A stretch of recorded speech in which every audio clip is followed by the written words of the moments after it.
UEFA Europa লিগের প্রথম লেগে কষ্টার্জিত 1-1 গোলের ড্র নিয়ে দ্বিতীয় লেগে রিয়াল সোসিয়েদাদের বিপক্ষে মাঠে নামে ম্যানচেস্টার ইউনাইটেড। শেষ পর্যন্ত সহজ জয়ে শেষ 8-এ জায়গা করে নেয় ম্যান ইউ। ঘরের মাঠ ওল্ড ট্রাফোর্ডে অবশ্য ম্যাচের 10 মিনিটে গোল হজম করে বসে ম্যান ইউ। 16 মিনিটে ব্রুনো ফার্নান্দেজ স্পট কিক থেকে গোল করে ম্যান ইউকে সমতায় ফেরান।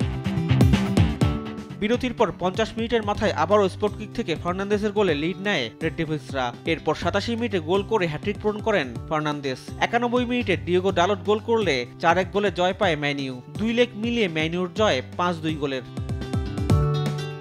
ইউরোপা লিগের আরেক ম্যাচে প্রথম লেগের পরাজয় নিয়ে আকমারের বিপক্ষে দ্বিতীয় লেগে মাঠে নামে টটেনহ্যাম। 3-1 গোলে হারিয়ে শেষ 8-এ জায়গা করে নিয়েছে টটেনহ্যাম। 26 মিনিটে গোল করে টটেনহ্যামকে লিড এনে দিয়ে 2 লেগ মিলিয়ে 1-1 সমতায় ফেরান ওডোবার্ট। বিরতির পর 48 মিনিটে ম্যাডিসন গোল করলে 2-0 গোলে লিড পায় টটেনহ্যাম। তবে 63 মিনিটে আকমার একটি গোল শোধ করে ব্যবধান 2-1 করে 2 লেগ মিলিয়ে 2-2 সমতায় ফেরে। 74 মিনিটে ম্যাডিসন নিজের জোড়া পূরণ করলে শেষ পর্যন্ত 2 লেগ মিলিয়ে আকমারকে 3-2 গোলে হারিয়ে শেষ 8-এর টিকিট নিশ্চিত করে টটেনহ্যাম।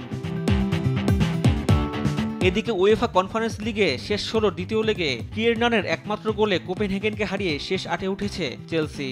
2 লেগ মিলিয়ে চেলসির জয় 3-1 গোলের। রিফাত আঞ্জুম, দেশ টিভি, স্পোর্টস ডেস্ক।